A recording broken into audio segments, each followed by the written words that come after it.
It's Uds and Guns, a track there called Without You. Its time now is 8:45. The Radio Whammo Breakfast. Talking politics with Phil Goff. Leader of the Labour Party, it is Phil Goff. Good morning to you, Phil. G'day, Whammo.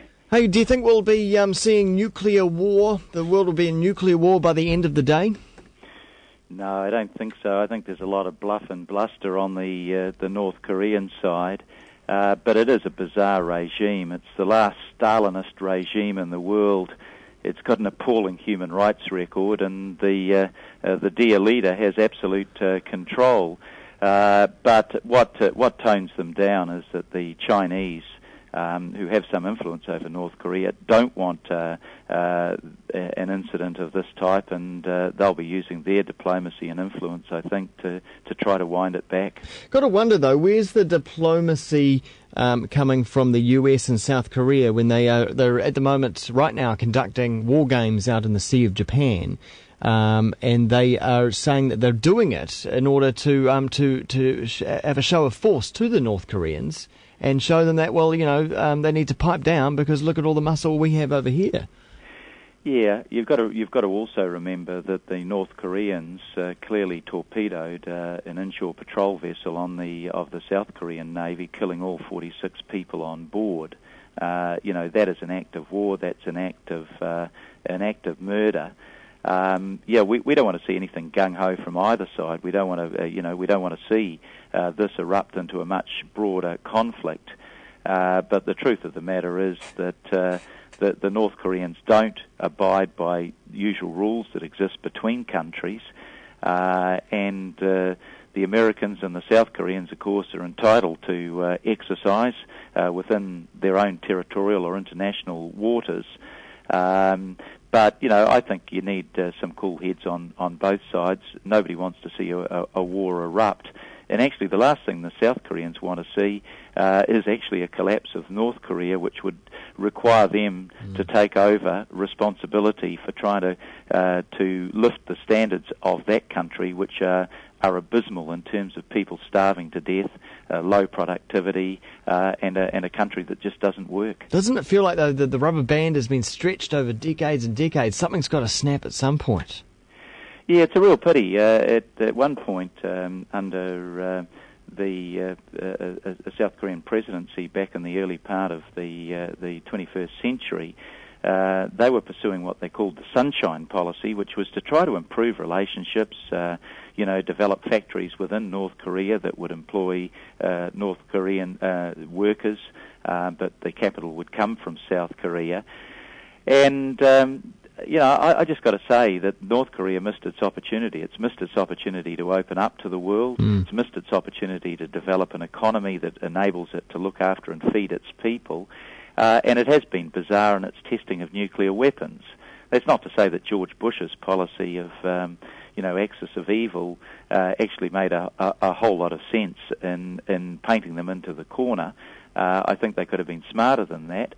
But to be fair to Obama made a signal on becoming president that he'd reach out his hand to anybody that would take his hand with something other than a clenched fist.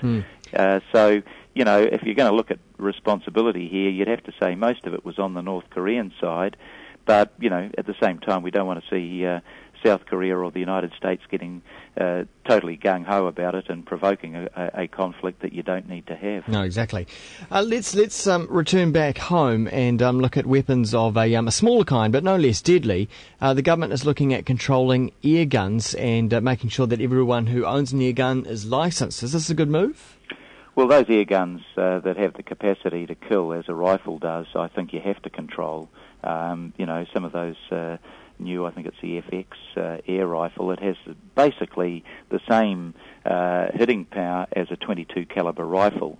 If you have a .22 caliber rifle, you need to be registered as a firearms owner, and the equivalent powered air rifle, I think you have to have the same rules. I'm not critical of requiring people who control those powerful air rifles to be registered, other than to say, should have happened some time ago. Why didn't it happen under Labour? Well, the two incidents where life has been taken, the first happened in the last few months of Labour's turn in government. That was the death of Don Wilkinson, who was a police officer, and the other one more recently. It was put in, it was put into legislation, but the overall legislation has been quite contentious and stalled in the Parliament.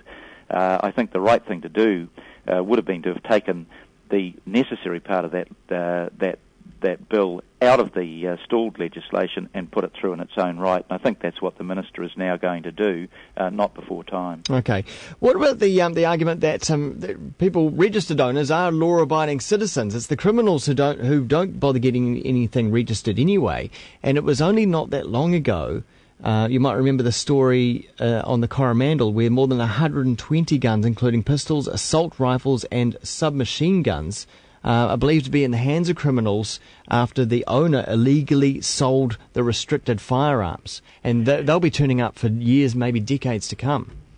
Well, that's right. I mean, law-abiding people will be law-abiding, but that's not to say that you don't need a system of registering owners. I'm a firearms owner, and it's quite appropriate that everybody that owns a firearm is checked out by the police to see if they're a fit and proper person to own it. You're talking about a lethal weapon, a weapon that can easily take somebody's life. So you need reasonable controls over it. Why can't we have more controls on assault military-style weapons? Why do we even need these in the country? Well, that's now a special license, and we crack down on that. And it's hard to see why you'd need an AK-47, isn't it? But why even? You certainly don't use it for hunting deer. No, why even have a category then? Why even have a special license? They're not required here. A special license is a license that has very stringent controls, and it's around collectors. This guy was a collector. I'm in favour of keeping very stringent controls over those military-style semi-automatics. This guy was a collector, and then he turned into a bad egg. He went and sold them off illegally. Yeah, and there should be severe penalties for that. That is grossly irresponsible.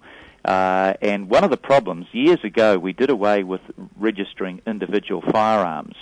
When I first became a firearms owner, every one of my rifles was individually registered, so the police had a record of it. That was abandoned, I think, in the 1990s. And once the genie was out of the bottle, it would be almost impossible now to go back and find all of the individual firearms. But registering the owners is critical and should have to apply. And when you're talking about the military-style weapons, absolutely stringent controls over them. But to be fair, from time to time you find somebody like the guy in Napier who has acquired them illegally, maybe stolen, or maybe some irresponsible person selling to a non-registered owner.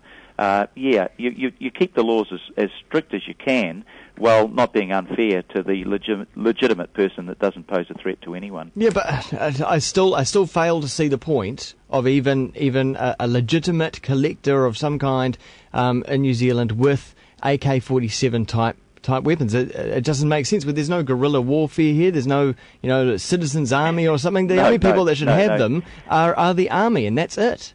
No, absolutely not. And if there was a problem with people who were legitimately registered under stringent controls as collectors actually not being responsible, if there was a wide enough problem with that, then you'd look at the laws again. But I don't think that's yet been demonstrated, Wemo. Thanks very much, Phil. Cheers. Okay, good as gold, mate. Catch you again. See ya. Bye. That is the leader of the Labour Party, Phil Goff. Your thoughts on anything we've been